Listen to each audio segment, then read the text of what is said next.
ஏசாயா 51 எடுத்துக்கொள்வோமா? கர்த்தருக்கு ஸ்தோத்திரம். 6 வாசி, கடகன வாசி பார்க்கலாம். உங்கள் கண்களை வானத்துக்கு ஏறெடுங்கள். உங்கள் கண்களை வானத்துக்கு ஏறெடுங்கள். கீழே இருக்கிற பூமியை நோக்கி பாருங்கள். இங்க கவனிங்க, இந்த வசனத்தை நல்லா யோசித்துங்க சகோதரர்களே, சகோதரிகளே. உங்கள் கண்களை வானத்துக்கு ஏறெடுங்கள். உங்கள் கண்களை வானத்துக்கு ஏறெடுத்து கீழே இருக்கிற பூமியை நோக்கி பாருங்கள். கீழே இருக்கிற பூமியை நோக்கி பாருங்கள். வானம் புகையை போல் ஒழிந்து போம். வானம் புகையை போல ஒழிந்து போம். பூமி வஸ்திரத்தை போல் பழசாய் போம். நல்லா கவனிங்க, ஆண்டவர் சொல்றாரு இப்போ, உங்கள் கண்களை வானத்துக்கு நேர் எடுத்து பாருங்க. வானம் புகை போல என்ன பண்ணும்?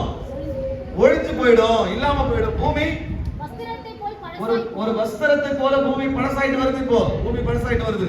பூமி வஸ்திரத்தை போல பழசாய் போகும்.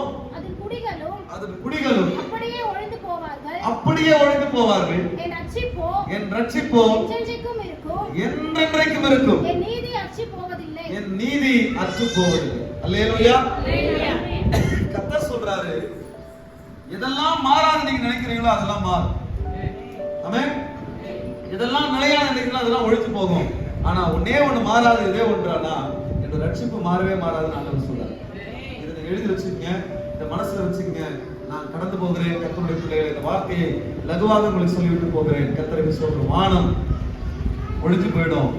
பூமி வஸ்திரத்தை போல பழசாய் போடுறது. குடிகளும் ஒண்ணு இல்லாம போயிடுவாங்க, பழசா போயிடுவாங்க. ஆனா ஆண்டவர் சொல்றாரு, என்னுடைய ரட்சிப்பு என்றென்றைக்கும் இருக்கும் சொல்லி கர்த்தர் சொல்றாரு. அல்லேலூயா.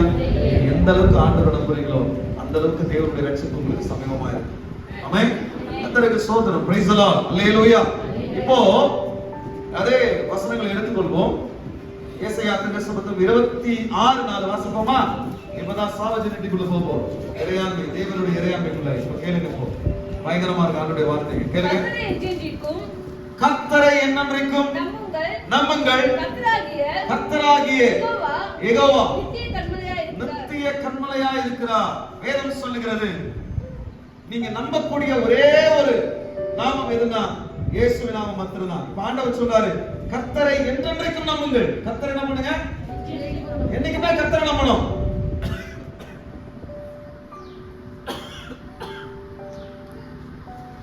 கர்த்தரை நேத்து நம்பினா இன்னைக்கு நம்ப மாட்டேன்ல. கர்த்தரை இன்னைக்கு நம்பினா நாளைக்கு நம்ப மாட்டேன்ல. கர்த்தரை என்ன பண்ணணும் எப்பவுமே? ஏன் கர்த்தரை நம்பணும்? என்றென்றைக்கு நம்புங்கள். ஏன்னா அவர் உங்களுக்கு போதுமானவர். எல்லா காலகட்டத்திலும் போதுமானவர். எல்லா சூழலிலும் உங்களுக்கு உதவி செய்யக்கூடியவர். அவரால் செய்யக்கூடாத அதிசயமான காரியம் ஒன்றுமே இல்லை. அப்போ எடுத்துக்கொள்ளுங்க. இப்போ 45:22 எடுத்து வாசிங்க. ஆங்கிலத்தில் வந்து எடுத்து வச்சுங்க. ஆங்கிலத்தில் எடுத்துக்கொள்ளுங்க. பூமியில் எல்லையெங்கும் உள்ளவர்களே, என்னை நோக்கி பாருங்கள்.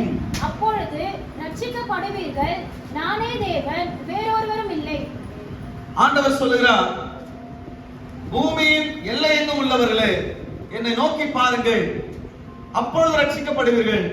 நானே தேவன், என்னை என்று வேறொருவர் இல்லை. அல்லேலூயா.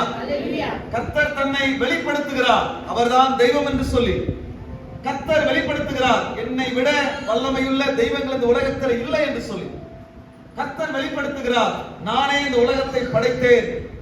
எல்லா அதிகாரத்துக்கும் மேலான அதிகாரம் நான் உடையவனாய் இருக்கிறேன் என்று சொல்லி கர்த்தர் தன்னை வெளிப்படுத்துகிறார். ஆனபடினாலே என்னை நோக்கி பாருங்கள் என்று சொல்லி ஆண்டவர் சொல்லுகிறார். ஆனபடினாலே வேதம் சொல்லுகிறது, கர்த்தரை என்றென்றைக்கும் நம்புங்கள். உங்கள் நம்பிக்கைக்கு அவர் பாத்திரமானாய் இருப்பார். கரம் பிடிச்சு வாக்கு கொடுக்கிற கணவன் கூட மனைவி கூட ஒரு நாள் கைவிட்டுட்டு போலாம்.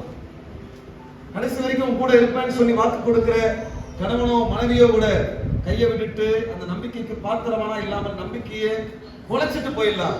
ஆனா ஆண்டவர் சொல்லுகிறார், கர்த்தருக்கு ஸ்தோத்திரம், என்னை என்றென்றைக்கும் நம்புங்கள். அந்த நம்பிக்கையை ஒரு நாள் நான் எடுத்து போட மாட்டேன். ஆண்டவர் சொன்னார். அல்லேலூயா. அதை சொல்ல அவர் தகுதியானவர். அதை சொல்ல அவர் வல்லமையுள்ளவர். He is worthy to speak. அல்லேலூயா. அவர் என்ன சொல்றார் அப்படின்னா, இந்த உலகத்திலே எந்த மனிதனுடைய வாக்கும் நீங்கள் யார் மேல் வைக்கிற நம்பிக்கையும் அது பொய்த்து போகலாம், இல்லாமல் போகலாம். அந்த நம்பிக்கையை அவங்க காப்பாத்தாம போயிடலாம். ஆனா ஆண்டவர் சொல்றாரு, என் மேல வச்சிருக்கிற நம்பிக்கை நான் காப்பாத்துவேன். அதனால என்னை நீ நம்புன்னு ஆண்டவர் சொல்றாரு. அல்லேலூயா. அவர் வாக்குறுதி கொடுத்தா வாக்குறுதி கொடுத்ததுதான். அவர் வாக்கு சொன்னார்னா சொன்னதுதான். அது மாறவே மாறாது. அவர் சொன்ன வார்த்தையை நம்புறீங்கன்னா யாரை நம்புறதா அர்த்தம்னா கர்த்தரை நம்புறதா அர்த்தம். அதான் ஆண்டவர் சொல்றாரு, என்னை நம்புங்கள் என்றென்றைக்கும், என்னை நோக்கி பாருங்கள், அப்பொழுது ரட்சிக்கப்படுவீர்கள். கர்த்தராகிய யெகோவா நித்திய கன்மலையாய் இருக்கிறார் என்று சொன்னார். கர்த்தரை நம்புகிற நீங்கள் வெட்கப்பட மாட்டீங்க. அவருடைய வார்த்தையை நம்புகிற நீங்கள் வெட்கப்பட மாட்டீங்க. என்னை நம்புகிற வார்த்தையை நம்பு. நம்மனா வெட்கப்பட மாட்டீங்க. மாட்டீங்கன்னு சொல்றீங்க. ஆண்டவர் சொல்றார், எந்த மனிதனும் உன் நம்பிக்கைக்கு பாத்திரவனா இருப்பார் என்பது சந்தேகம் தான். எந்த மனுஷியும் எந்த யாரும் சரி உங்க நம்பிக்கைக்கு பாத்திரவான்களா இருப்பார்கள் என்பது சந்தேகம் தான். ஆனால் இந்த வேதத்துல சொல்லப்பட்டிருக்கிற ஆண்டவராக இயேசு கிறிஸ்து என்றென்றைக்கும் உங்கள் நம்பிக்கைக்கு பாத்திரவானா இருப்பார். அல்லேலூயா. அவர் உங்க மேல ஒரு நம்பிக்கை வச்சிருக்கிறாரு. அந்த நம்பிக்கை நீங்க எப்ப வேணாலும் உடைக்கலாம், உடைக்காமல் இருக்கலாம். ஆனா நீங்க அவர் மேல வச்சிருக்கிற நம்பிக்கை ஒரு நாளும் உடைக்கவே மாட்டாரு. அல்லேலூயா. ஆண்டவர் சொல்றாரு, ஏன் என்ன நம்புங்கள் ஆண்டவர் சொல்றாருன்னா, கர்த்தராகிய யெகோவா அவர் சொல்றாரு, நானே தேவன் வேறொரு இல்லை என்றார். எடுத்து கொள்ளுங்கள், கர்த்தருக்கு ஸ்தோத்திரம். அந்த ஏசாயா 45:22 ஆங்கிலத்தில் வாசிக்க பார்க்கலாம். For I am God and there is no other. Turn to me and be saved, all you ends of the earth. For I am God and there is no other. and there is no other. எத்தனை பேருக்கு புரிஞ்சுது? தமிழ்ல விட ஆங்கிலம் சூப்பரா இருக்கு. For I am God and there is no other. கர்த்தருக்கு ஸ்தோத்திரம். நான் தான் கடவுள், வேற ஒண்ணுமே கிடையாது. கடவுள் சொல்லிக்கொள்ள வேற ஒண்ணுமே கிடையாதுன்னு சொல்லி ஆண்டவர் சொல்றார். அப்ப அந்த கடவுள் என்ன சொல்றாரு எடுத்துக்கொள்ளுங்க. ஏசாயா 45:6, ஏசாயா 18:21-25 வாசிக்க பார்க்கலாம். என்னை தவிர ஒருவரும் இல்லை என்று சூரியன் உதிக்கிற திசையிலும் அது அஸ்தமிக்கிற திசையிலும் அறியப்படும்படிக்கு நீ என்னை அறியாதிருந்தும் நான் உனக்கு இடைக்கட்டு கட்டினேன். கர்த்தருக்கு ஸ்தோத்திரம். Praise the Lord. அல்லேலூயா. சூரியன் உதிக்கிற திசை தொடங்கி அது அஸ்தமிக்கிற திசை வரைக்கும் என்னை தவிர வேறொரு தேவன் இல்லை என்று சொல்லி நீ அறியும்படிக்கு சொல்லி ஆண்டவர் சொல்றார். அல்லேலூயா. கிறிஸ்தவர்கள் தான், இயேசுவை ஏற்றுக்கொண்டவர்கள் தான். ஆனா என்ன பண்றோம்? பேய்க்கு பயப்படுறோம். பேய்க்கு என்ன பண்றோம்? பயப்படுறோம். மந்திரத்துக்கு பயப்படுறோம். அதுக்கு இதுக்கு பயந்துட்டு இருக்கிறோம். இப்ப ஆண்டவர் என்ன சொல்றாருன்னா, நீ அறியும்படிக்கு, அப்படின்னா நீ வேற எதுக்கும் பயப்படாம எனக்கு மட்டும் பயப்படும்படிக்கு ஆண்டவரை என்னை உனக்கு வெளிப்படுத்தினேன்னு சொல்லி ஆண்டவர் சொல்றார். அல்லேலூயா. பேய்க்கு பயப்படாத, மந்திரத்துக்கு பயப்படாத, வேற எதுக்கும் நீ பயப்படாத. நீ பயப்பட வேண்டிய ஒரே ஒரு கடவுள் யார்தான்? இயேசு கிறிஸ்து மாத்திரம்தான். எனக்கு மட்டும் பயப்படு.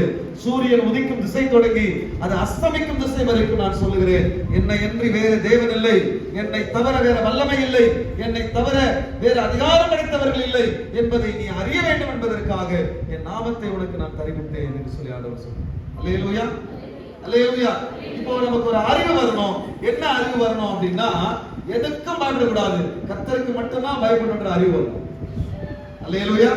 நான் கர்த்தருக்கு பயந்துட்டா பேய்க்கு பயப்பட வேண்டியதில்லை, வியாதிக்கு பயப்பட வேண்டியதில்லை, கடனுக்கு வறுமைக்கு பயப்பட வேண்டியதில்லை, மந்திரத்துக்கு பயப்பட வேண்டியதில்லை, இல்ல எந்த மனுஷனை பார்த்தும் நம்ம பயப்பட வேண்டியதே இல்லை. என்ன செய்யறோம் அப்படின்னா, இப்பெல்லாம் நகைலாம் போட்டுட்டு போன உடனே பயந்துடும். 2 நாள் தான் போய் கல்யாணத்துக்கு போட்டு வந்து 2 நாள் கூட வீட்டுல இல்லையே, 3ஆவது நாள் அடக்கடக்கு போயிடுச்சு. இந்த கண்ணு மோசமான கண்ணு, இவன் பார்த்தா, அவன் பார்த்தா, அந்த பொண்ணு பார்த்தா, இந்த பொண்ணு பார்த்தா.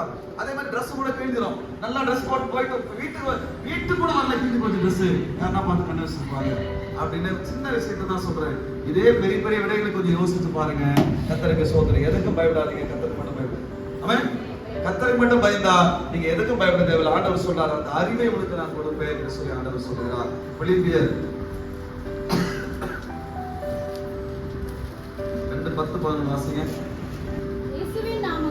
இயேசுவின் நாமத்தில் வானோர் பூலோகத்தார் பூமியின் கீழானோர் முழங்கால் யாவும் முடங்கும்படிக்கு பிதாவாகிய தேவனுக்கு மகிமையாக இயேசு கிறிஸ்து கர்த்தர் என்று நாமங்கள் யாவும் அறிக்கப்படும்படிக்கு எல்லா நாமத்திற்கும் மேலான நாமத்தை அவருக்கு தந்திருக்கார். கான்செப்ட் என்ன அப்படின்னா, இயேசு கிறிஸ்துதான் கடவுள் என்று நாங்கள் எல்லாம் அறிக்கை பண்ணி அவருக்கு முன்பாக முழங்கால் எல்லாம் முடங்கும்படியாக தேவன் கிரியை செய்வேன் என்று சொல்லி ஆண்டவர் கொடுக்கிறார்.